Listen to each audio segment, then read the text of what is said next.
Welcome back to the deep dive.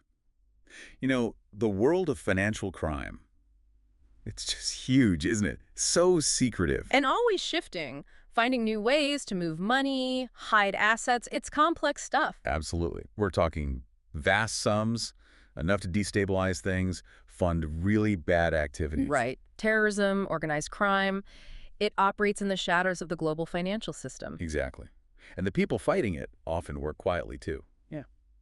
Which brings us to today's topic. Ah, yes, the Financial Intelligence Unit, the FIU. Precisely. We're peeling back the layers on these agencies. You might not hear about them daily, but they're absolutely critical. Couldn't agree more. So this deep dive, it's all about uncovering what FIUs are, what they actually do, behind the scenes. And the challenges they face, which are pretty significant. Yes, and why their work matters so much in protecting, well, your financial world from things like money laundering. And we're using some great source material today, specifically from FinCrime Intelligence, to guide us. It gives a really good look inside. Yeah, I'm keen to get into this. It feels like such a fundamental piece of the puzzle, enabling so much else. It really is a cornerstone. Okay, let's unpack it then. The material says an FIU is a government agency. But it's not like law enforcement in the usual sense, kicking down doors. No, not quite. Think of them more as a central hub, an intelligence center. Okay. The source material really emphasizes they're these central national authorities, their main job, acting as a critical bridge. The bridge between who? Between the financial institutions, banks, and the like, and law enforcement, regulators, even international partners. So they're connecting the dots. Exactly. They're not the ones making arrests usually, but they're essential for making sense of all the financial data flying around. The first step, really. So they need information from somewhere then. They don't just guess. Right. A huge part of their role is receiving reports, mandatory reports. Who sends these reports? Primarily banks, financial institutions, but also what they call DNFBPs, designated non-financial businesses and professions. ENFPPs. Think casinos, real estate agents, dealers in precious metals or stones, places handling large transactions. Got it. And what are they reporting? Just anything suspicious? Pretty much. The source highlights SARS and STR's suspicious activity or transaction reports. That's key. When they see something that just doesn't look right? Exactly. But also things like CTRs, currency transaction reports, for large cash deals, and declarations if you're carrying lots of cash across a border. Okay, wow. That sounds like a mountain of reports. It absolutely is. An avalanche, like you said. So what happens then? Do they just file them away in a giant digital drawer? No, not at all. That's where the intelligence part comes in. They process it, analyze it. Looking for? Patterns, criminal indicators, links between different reports, people, companies, assessing the risks. And if they find something juicy? Then they package it up, the significant findings, and refer it to the relevant authorities, law enforcement, investigators. So they provide the leads. Precisely. The material says this supports early intervention.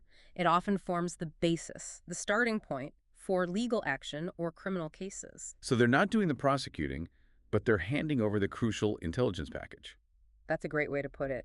Transforming raw data into actionable intelligence. Okay, so this system exists worldwide, but the source says FIUs aren't identical everywhere. This is where it gets interesting. Different models. How does that work? Yeah, it's quite varied. The source describes basically 4 main operating models. It depends on the country's legal setup, its history. 4 models. Like what? There's the administrative model.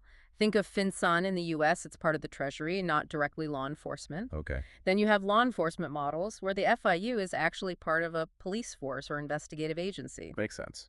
There are judicial models, often linked to the prosecutor's office, and hybrid models that mix elements.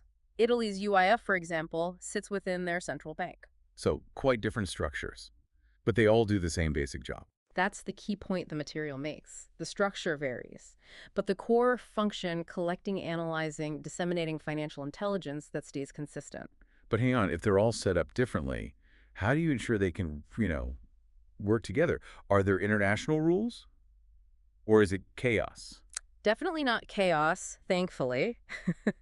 The source points straight to the Financial Action Task Force, the FATF. Ah, the FATF.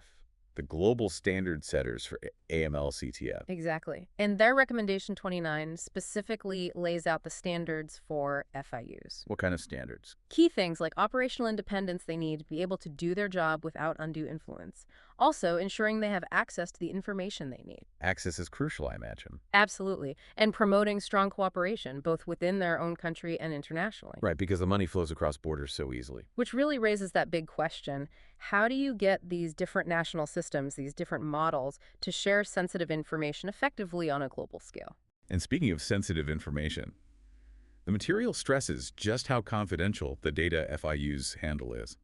Often classified. It has to be. You can't risk tipping off the criminals you're investigating. It makes perfect sense. And it's not just about the investigation.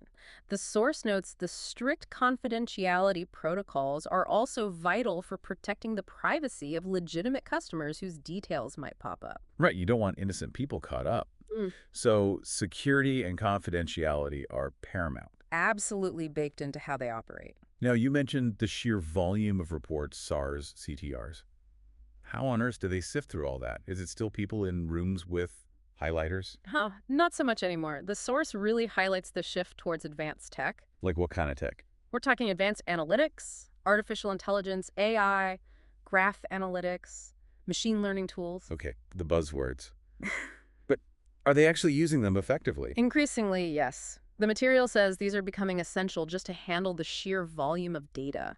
And what do these tools let them do? They help detect hidden patterns, relationships between transactions, individuals, companies, things that are just too complex or buried in the noise for humans to spot easily on their own. So AI helping to connect those dots we talked about earlier, but on a massive scale. Precisely. Finding those non-obvious links that might reveal a whole criminal network. What kind of criminal activity are they better at spotting with this tech? Well, the source mentions complex typologies, things like trade-based money laundering, using import-export deals to disguise dirty money. That sounds tricky to spot. It is. Also, untangling the use of shell companies to hide who really owns assets. Yeah. And mapping out terrorism financing networks. Okay, so really sophisticated stuff. Yeah.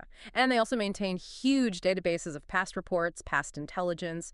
This helps track repeat offenders, identify recurring patterns, and feed into those bigger national threat assessments. It's about building that intelligence picture over time.